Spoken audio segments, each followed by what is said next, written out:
Hello and welcome to the debate. I'm your host Sana Maqbool with you at PTV WORLD. In today's show, we will be talking about two important stories. The first is with reference to the political situation of the country and how it has been evolving since quite a few days, perhaps even months since the start of this year. We've of course seen a lot of political uncertainty, a lot of ups and downs.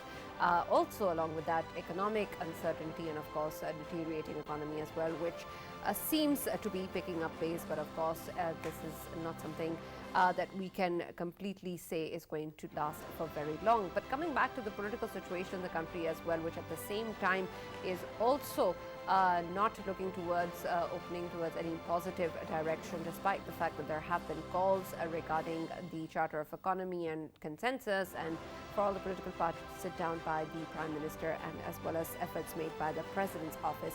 But when we look at the political situation of the country, of course, what comes to light is the issue of Shahbaz Gill as well, and the case that has been going on since he made the controversial remarks at a private news channel. And in the aftermath of that, he was arrested. There was a 2 days physical remand, which has now been extended to another 2 days by the Islamabad District and Sessions Court that approved a 2-day physical remand of Shahbaz Gill at the request of the Capitol Police for further investigation. When we look at all of these issues, of course, there are questions being raised in terms of how this course of action is being taken, what is the legality in all of this, what sort of behavior and what sort of treatment is being given to Shahbaz Gill. There are reports and calls of how he has been inflicted with torture and a lot of inhumane investigation techniques, something which is being of course called on by the PTI leadership as well. And there's also now a discussion regarding technicalities of who's responsible or in whose jurisdiction did that even happen. Nevertheless, we know that he has now been shifted to a hospital within Islamabad as well, and is going to be of course investigated in terms of his medical condition.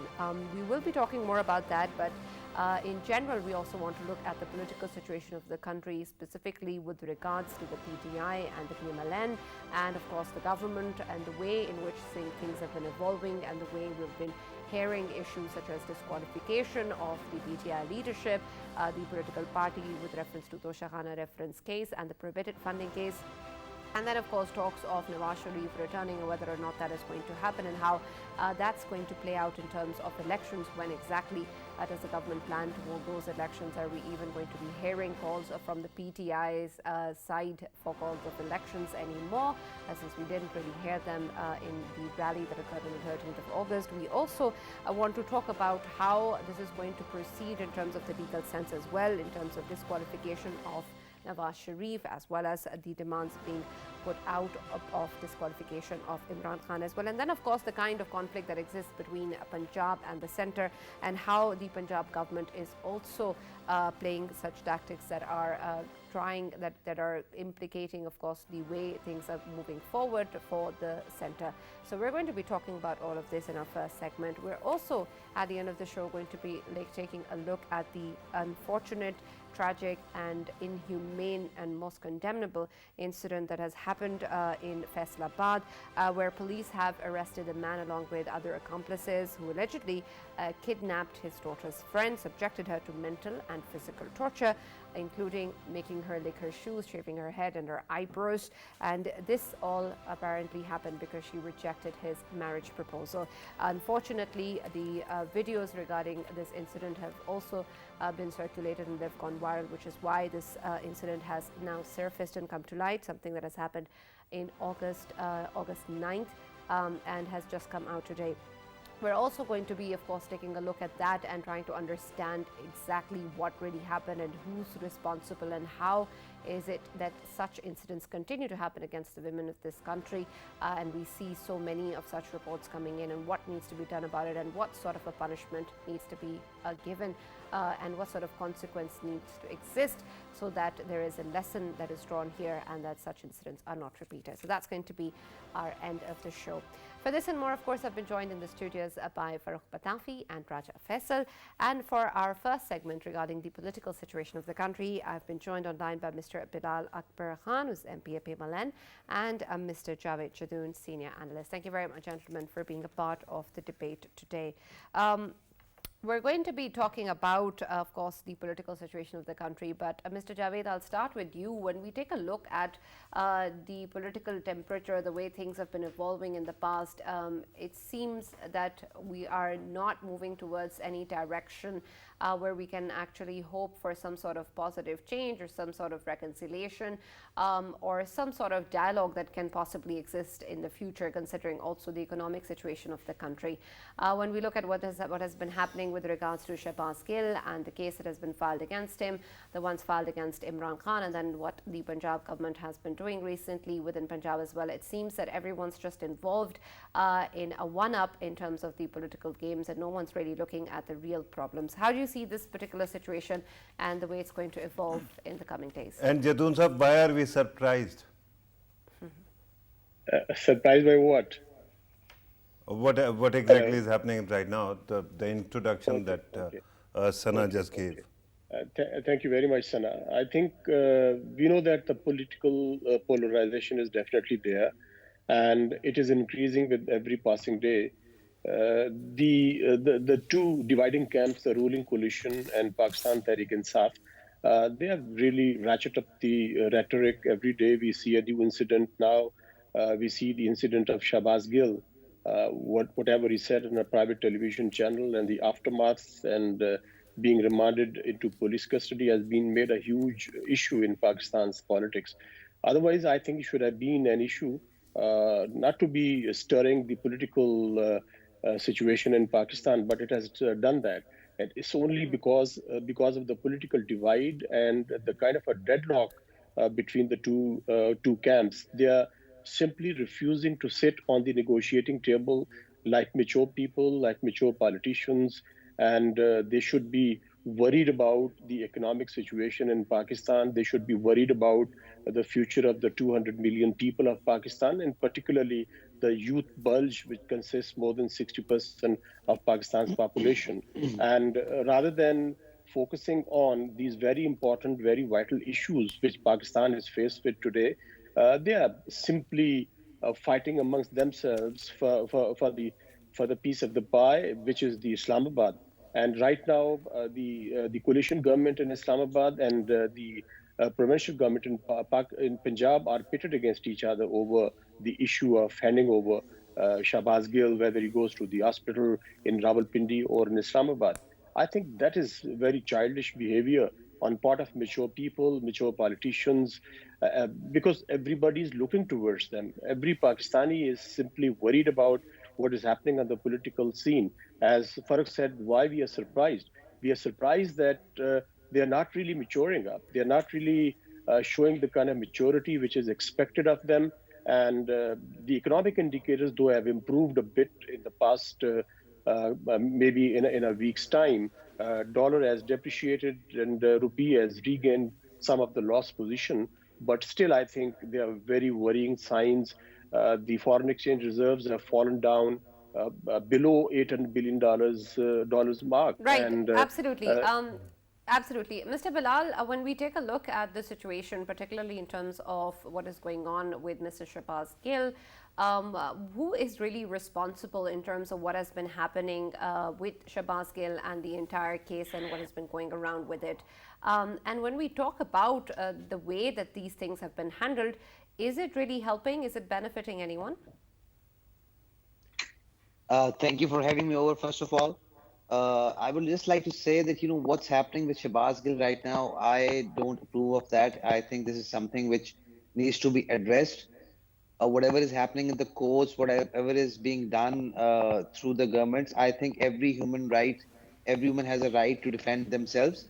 And right now, he has not been given that right. So personally, I think that whatever has been done to him is totally wrong.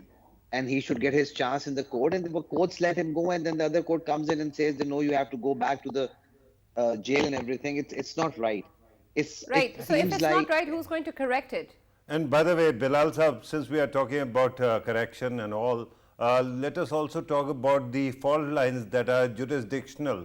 There seems to be a clash between the provincial and federal government on this matter. Who's going to resolve that, sir? See, that's the biggest problem. What's happening right now is what I feel is there's a power battle going on no one party is actually thinking about what's good for Pakistan. It's a power game where everyone just wants a seat in Islamabad, a seat in the CM office in Punjab or in the other provinces. What has to be done is all the political parties have to show their maturity. They have to sit down together, and we have to get through this crisis which Pakistan is facing right now. It's the problem of Pakistan is not what's happening to Shabazz Gill right now. It's not what's happening, who's in power in Islamabad, who's in power in Punjab. The problem is that we have, like you just said, my learned colleague just said, that we have 60% of our population is our youth, and they're unemployed. There is poverty, and there's economic turmoil, which there seems to be no end to that. And for that, we all have to sit together. Like you said before, there has to be a charter for democracy. There has to be a charter for economics. There has to be a charter where we can all sit down like actual human beings, instead of just biting each other's Right, head but off. Mr. Bilal, We it can seems talk. that we're moving further and further away from that possibility. Are we not? And you're using, I totally respect your opinion, and I think it is moving in the right direction. But this emotive appeal to sensibilities of politicians, has it ever worked in Pakistan, sir? Will it work in coming days? If not, what exactly is the solution? See, the problem is that our political system is not actually evolved completely. It has been bits and it's been happening in bits and pieces. Whenever it starts evolving something, one thing or the other happens, and it's just stopped either through a dictatorship or some other process in the way. And because of that, our leaderships and our parties and our political system has not evolved to the place where we can all actually have a civil conversation with each other. It's just a shouting match going on right now that I'm right and the other person is wrong. And as long as that keeps on happening, and you're right, in the past, it has never worked. Saying we have all the parties have tried to sit down together, but as soon as there is any sign of election, they forget everything they have decided before, and they just go for each other's head off, to bite each other's head off. So what we need to do now, I think the all the everybody who's involved in the power politics and the power corridors, we need to sit down together. PTI, and unless PTI and PDM does not sit down together, there is no solution to this crisis which we're But how facing do you right propose now. to achieve that, Mr. Bilal? What needs to be done is it has to be done through our party, because we are in central government right now. We need to extend our hand out to Imran Khan Saab, and we need to ask him to come and sit down with us, and let's find a solution to this crisis. But at this moment, it seems like neither we are ready and nor he's also ready. So we need to make an appeal to everyone. For the sake of the country, we need to sit down together. Yeah, Javed Saab, obviously, it is highly appreciable whatever Bilal Saab has talked about, and of course, it is very important for reconciliation if a government wants it, and if obviously the other parties they do want it.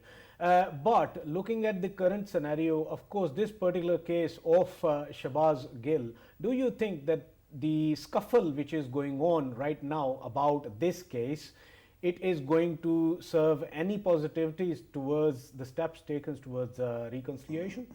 And by the way, sir, since you were actually harking back to the remark that I made, why are we surprised? Let me ask you, let us remember 1990s, whatever was happening back then. If there is a lesson in our history, that is politicians sign Charter of Democracy once they are out of power. Absolutely, Farrukh. I think that is the dilemma in Pakistan, that whenever politicians are in a position, they talk about democracy, they talk about rule of law, and they talk about serving the interests of the people of Pakistan.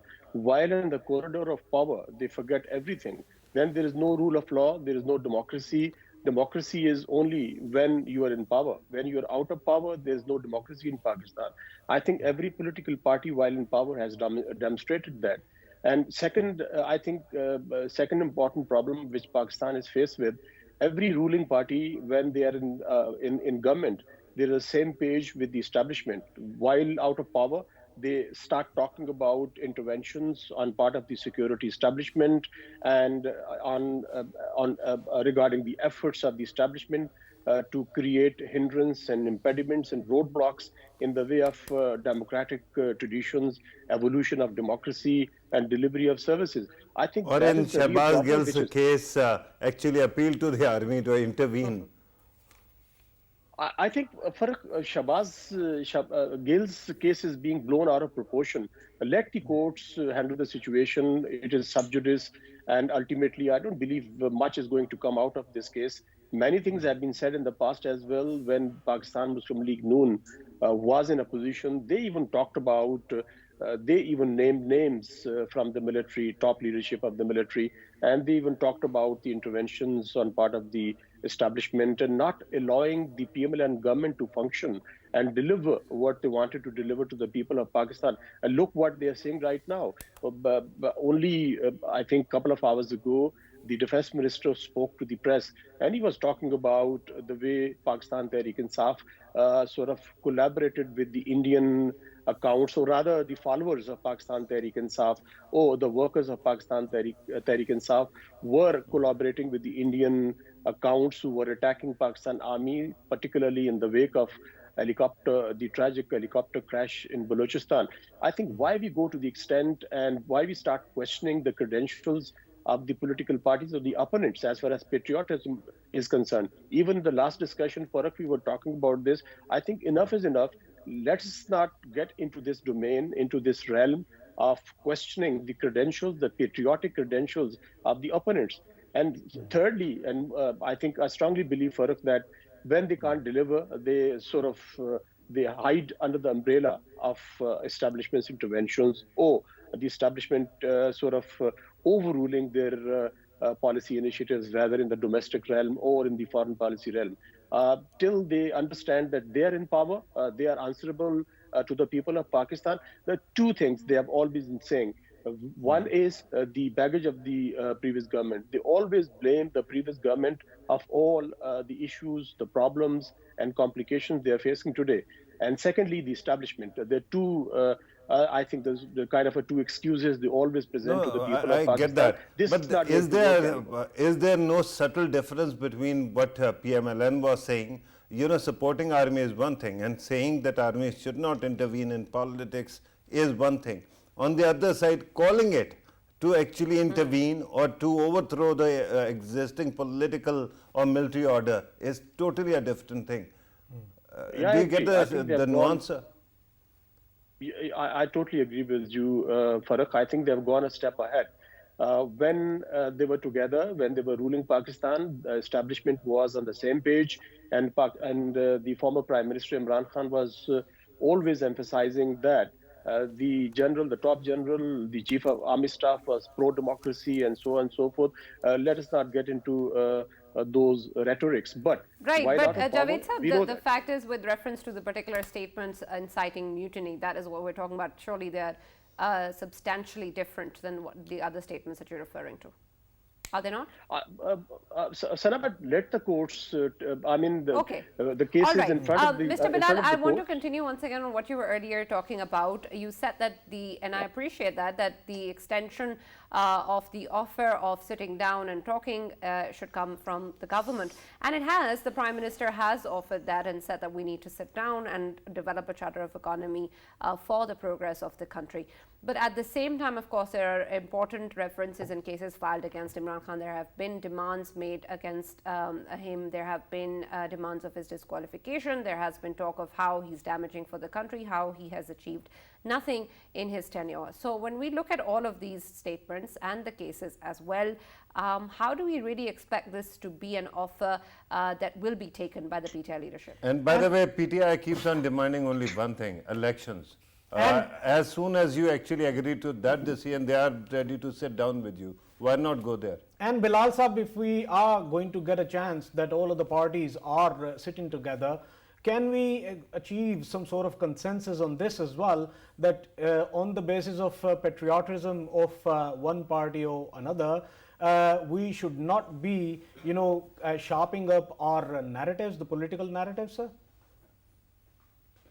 See, what's happening right now is that Shahbaz Sharif Saab offered the former Prime Minister Imran Khan Sahab an offer that we should all sit down together and come together for the Charter of Economy. And what you're talking about, the cases which have just started in the recent days, about the Tosha Khana cases and all the for the foreign funding cases and all that. See, no reference has been filed as yet where, it's just a finding from the Election Commission, and things are just moving along how they moved along always in Pakistan. Nothing has been done against him by PML government right now. What we need to do is, what we actually need to do is that we need to sit down together with the former Prime Minister Imran Khan on a basis where we can actually convince him that, if this keeps on happening, this political unrest keeps on happening, it's just, the political threat, the economic threat of Pakistan is just unraveling right now. With the dollar coming up and going down, and with all the price hikes and everything, but it's not helping this anyone. offer is not echoed in the comments made by the PMLN's leadership. This is something that has been stated by the Prime Minister in a recent speech. This is not something that we hear from the PMLN leadership. All we hear are demands for his disqualification, or the fact that his narrative is false and that he's damaging to the country.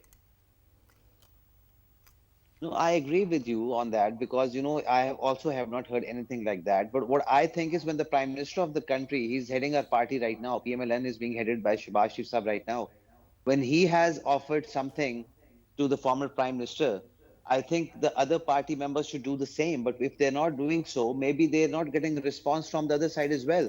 You have to use both hands for the clapping. You can't do it with the one single hand. But I like to say that even if they are not, PTI is not reciprocating our offers, we should still try to talk to them, because right now we are the government and we have to run this country, and it's our responsibility to make things better for the people of Pakistan. But how, as sir? far as my How? See, If it the can other only be party done is through not dialogue. ready to talk to you, how do you talk to them? We have to come to a conclusion. What Imran Khan Sahab is asking right now is, he is just talking about elections. Yeah. The problem with that is, there was a time when PMLN was also asking for elections, and he was not budging at all. So it's a role reversal right now. But we all have to come out of that. Unless we let go of our egos, we let go of our anger and what has happened to us in the past, we cannot move forward. Right, but Bilal Sahab, this is perhaps a matter more than just egos, because if we just take a look at the demand for elections, in my understanding, this is not something that the PMLN is willing to give, right?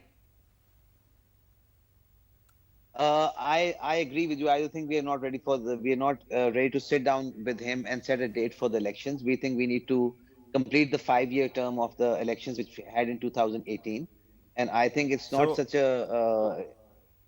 So allow me to actually rephrase the problem here. They are demanding that you go for elections, that you are not ready to concede. There must be reasons. But on the other side, they think that because they are not cooperating with you, it is working for them. Why would they give up their advantage and sit down with you? See, as of now, in the past few weeks, you can say, since they have taken over the government in Punjab, I have also not heard PTI ask for elections again and again, because it's all a power game for them. They just want to be in power. But since they have got Punjab, they feel that PMLN is only ruling the center, which is just basically to them Islamabad and nothing else. So they have stopped asking for elections. Now what they are doing right now, if you see what the CM Punjab, Chaudhry Parvez Sahab is doing, he's taking decisions every day, which actually show that they intend to keep on running the country for the province for one more year till the time of the election. It doesn't seem like they're in a hurry to go for elections anymore, and they're not demanding election anymore right now. That's what I perceive. Yeah, Javed Saab, as obviously we are talking about, it's sort of a situation where obviously we always require two to tango. In this situation, one of the side might be ready because it is only one side and it has a leader, and whatever he'll say, everyone would obey to it. I'm talking about PTI. But at the other side, we have PDM. In PDM, individual parties, they might be ready for any negotiations, for any talks, But can we say that PDM, as as a union of parties, is ready to tango? I think now, if you look at the political divide, it is very clear. On one side, there is a group of political parties together in the Pakistan Democratic Movement, and they are ruling Islamabad. On the other side, there's Pakistan Tehreek-e-Insaf, which is in power in Punjab and in KP as well. So what we see over there, we see two entities. One is the combined opposition, which is ruling in Islamabad, and other is the single largest party in Pakistan, which is ruling the largest province of Pakistan and the province bordering Afghanistan. So I think Imran Khan is a reality. What the federal government needs to understand, he really can't be wished away. Now the problem is the two political camps. What are they waiting for? Who is going to make them sit on the negotiating table? Is the president capable of doing that? I really doubt that. Are they looking towards the establishment to once again intervene and bring them together on the negotiating table, and so that they could find a workable solution? Two important issues right now faced is the electoral reforms and the appointment of the new chief election commissioner, which Imran Khan has been demanding all along. Until and unless the two sides sit together, the senior leadership of the two camps sit on the negotiating table and find a solution which is acceptable to all the stakeholders in Pakistan's politics. That is the appointment of the new chief election commissioner, if it is possible, and if the constitution allows. And second is to introduce electoral reforms which could bring about the kind of results which are not controversial, are acceptable to all political parties in Pakistan. So what are they waiting for, and who is going to intervene? Is there any foreign country which is going to come to Pakistan and make them sit on the negotiating table? On one hand, they always criticize the establishment for its intervention in Pakistani politics, but on the other hand, one party or the other party, one group or the other group, they always look towards the establishment for the kind of a support they would like to have. Right, Javed Sahab, I want to talk about another thing as well, what earlier Bilal Sahab was mentioning regarding the fact that perhaps the PTI's demand for elections is fading away. No, Sana, if you give me just 30 seconds. Okay, sure. When it was said it takes two to tango, and how the two parties or the two groups can tango when there is no mediating force in Pakistan, that was my point. Very true. Right. Okay. So, Javed Sahab, I want to talk about the demand of the PTI regarding elections. And Bilal Sahab earlier was saying that perhaps we haven't really been hearing that in the recent times. Do you think that this particular demand is fading away? And if not, then why is it that when we look at the way that the Punjab government is happening, or how the Punjab Assembly, once of course the PMLQ took over as the chief minister, we of course had speculations that perhaps the PTI strategy would be to dissolve the provincial assembly. Why haven't we seen that? And hypothetically, sir, if PTI actually decides to send Khyber Pakhtunkhwa and Punjab assemblies home, do you think that next elections will not become inevitable in any case? Farrukh, elections will be held, if not this year, then I think early next year. But I think what Imran Khan is waiting for is, he believes that the government in Islamabad is going to fall on its own weight because of the huge and massive economic challenges it is faced with, and the kind of chaotic decision making we have seen in the last couple of months.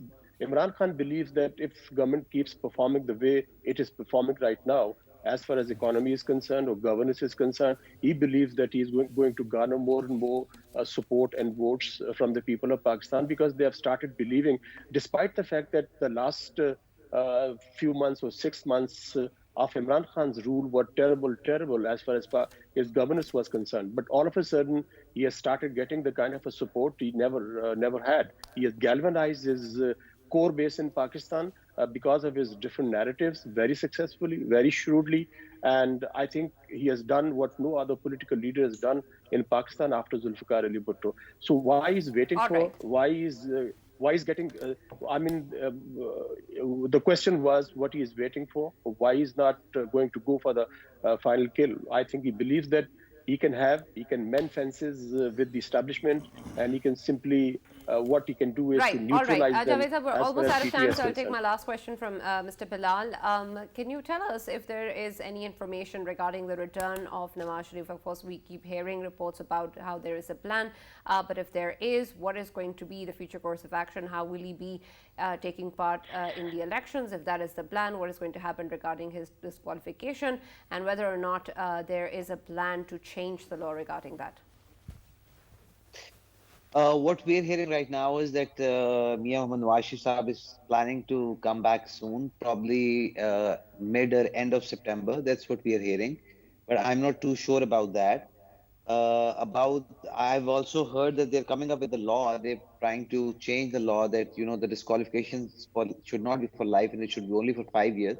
But it's going to take a long time. It's just not going to be as simple as that. That if you make a law and they pass it in the National Assembly, it has to go through the Senate, then it has to go, then there's Supreme Court as well. So it's all a lot of speculation going on about the changing of the law.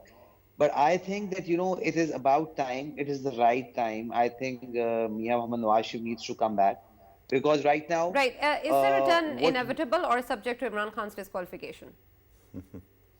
No, I don't think that's subject to Imran Khan's disqualification. I think it's inevitable. Because right now, what's happening is that in the country, right now we as a party we are facing a lot of difficulties. So what we feel as a political worker of the party that we need Nawaz Sharif to come back and take over his party and lead us till in the last hour of the race. Right. So Bilal Sahab, would you agree that right now PMLN desperately needs Nawaz Sharif to be in Pakistan because he is the one who can give an excellent hype to the PMLN narratives? And by the way, have you also considered the fact that his brother is at this moment the Prime Minister of Pakistan, and his return might impact the current federal government as well? I know that his brother is I know that his brother is the Prime Minister, but the thing is that at this moment what we feel as a political party is, at least what I feel as a political worker of PMLN, is that if Mia Mohammad Nawaz Sharif comes back, it's not going to impact Shehbaz Sharif in a negative way. It's going to help him out. No, because one brother is Prime Minister, other might be in jail. How does that seem?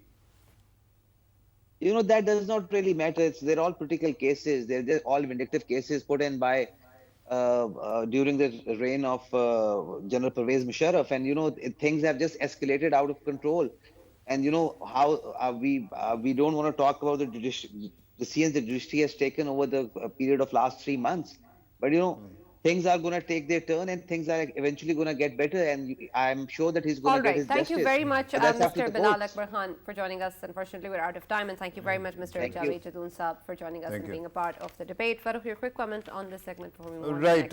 Well, first of all, let me point out that HRCP, Human Rights Commission of Pakistan, has actually raised concerns regarding Shehbaz Gill and his remand. That is a significant development because for some time they were silent. That is one aspect which is very important. The other one regarding jurisdiction, Punjab Center TIFF. We keep on hearing that there is going to be, skies are going to fall. I remember back in 1990s, we used to have similar kind of, confrontation. And even during Bhutto Saab's time, there were episodes where one could have actually thought of that as well.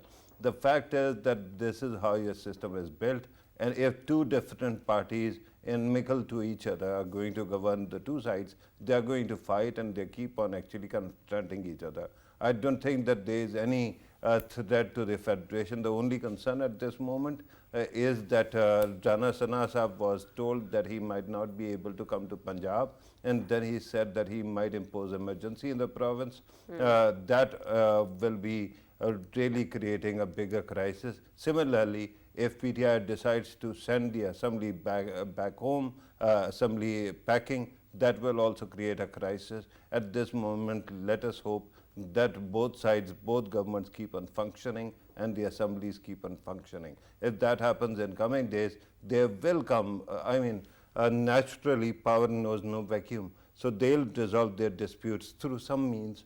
But at this moment, this worry or all this babble on television about how bad things are, it's unfortunate. It is undermining democracy or concept of democracy itself in the country. Yeah, Absolutely. And yes, Faisal, you want to add something to this? Very quickly. So now, very quickly, we need to remember a couple of days ago, obviously, Kaisar Bengali, Dr. Kaisar Bengali, he highlighted that any sort of political chaos obviously would lead towards uncertainties, and obviously it would have a very bad impact once again on our economy. So all of the political parties, they need to think about it. But Kaisar Bengali also said that if we actually head towards an election, perhaps that is going to increase inflation and that is going to create its own destabilizing effect. So at this moment, early elections are out of question either. Right, we're now going to move on to our next segment. Our next guest is also waiting. She is a barrister Ambreen Qureshi, who's a human rights activist, and she will be here talking to us regarding the Faisalabad incident and the torture, physical and mental torture that has been inflicted upon a young girl who allegedly was kidnapped by her friend's father. And after the rejection of his marriage proposal, this is what happened to her. Thank you very much, Ambreen, for joining us and being a part of the debate. Can you hear me? Right, before we move on and talk more about what needs to be done and what sort of consequence needs to exist regarding such incidents and such criminals within our country, and the way that such incidents continue to happen despite laws in place. Let me first take your input in terms of the kind of gravity or the level of inhumanity that we have witnessed in this incident. I mean, it is very, very worrying what has happened. It happens week after week. There's some sort of incident that is different, but at the same time, extremely mind-boggling when you hear the facts of the case. Now, in this, there has been abduction, there has been sexual assault, there has been physical assault, and then there has been rape, apart from seeking extortion and obviously, threatening them with life. So these elements are there as investigation will move forward, and I believe they're going to start the proper investigation procedures from tomorrow. More things will come up, the forensic reports will come up, there's going to be a lie detection test that's going to come. All of these will actually, unveil what actually happened and to what extent what laws were breached and what laws are applicable in the current scenario. Right. Barrister Qureshi, actually, we are told that, charges have been filed, and I can read the particular sections that have been applied. Section 376, 382, 354, 342, 148, 149, 337A, 337F, 337L and V as well. So could you also tell us a little bit about the nature of these charges that might have been framed? I've just mentioned to you these charges and, what they relate to. However, these charges are not having these charges in the FIR does not stop further charges to add on to in the instant investigation, and they will be added as, like I've said, the investigation will move forward. So right now, once they got the criminal report and once they wanted to file the FIR, they have been put on, and there is rape, like I've said, there is sexual assault, there is extortion, there is previous bodily harm, or you would say. Right, Barrister Ambreen, I also want to talk about the way that this is going to play out. Of course, you have mentioned the way things are going to legally take their course, but we have seen in the past as well how things eventually do take their course within our country, and specifically in certain cases such as these.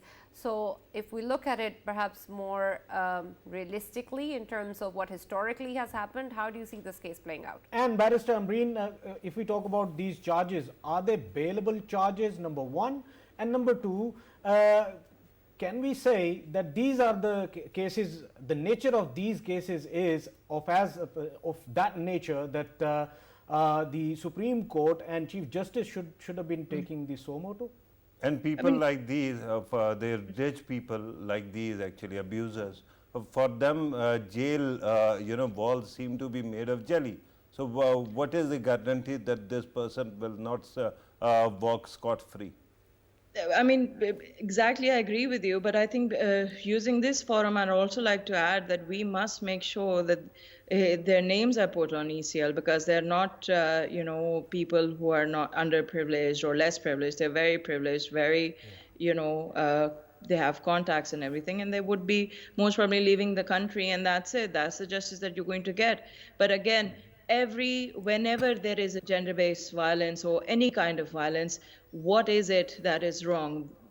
We all know what we are headed towards is, again, facing the legal loopholes which makes the perpetrator escape punishment. And if not that, then he has the option of putting more pressure on them and their family. Now, this girl is an orphan. She just has her mother with her, I believe. And this is the advantage that they have, to put pressure, tell her that they're going to, create more threats or do something, which they have already, and they will continue to do so until or unless she decides or she withdraws her complaint, like we saw in Usman Mirza case. Everybody saw those videos, yet she came and she said she could not recognize the person. Now, these actually, all of these instances, may that be the motorway case and all of these cases, we have seen that why is it happening? It is happening because there are loopholes.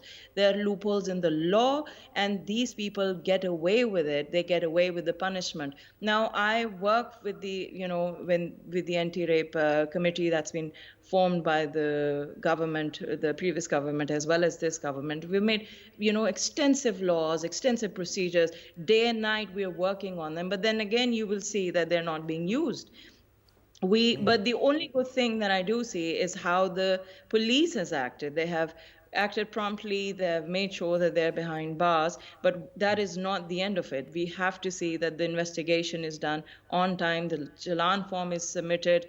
The forensic reports, when they come, they're submitted on time. The trial, the judge is not is not pressurized in any way, and the judge, he or she, is able to give a very, very unbiased and on merit decision. Make sure that all these sections that are applicable under the Pakistan Penal Code. Barrister Sahaba, going back to what Faisal was asking earlier, do you think that Honorable Chief Justice taking a suo motu of this case, can that actually solve anything? Because at this moment, it seems your suggestion regarding ECL is very important. But do you think that regardless, because this person is moneyed, he can actually get away with it?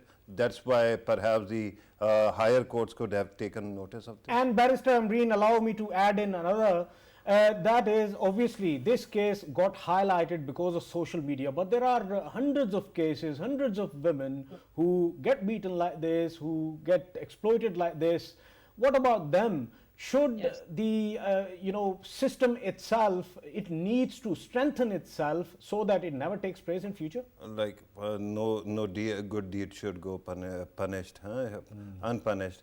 I was just trying to help Faisal in getting answer to his earlier question. He scattered the question so much that we don't know what we are going to get now. Barrister Sahaba, go ahead.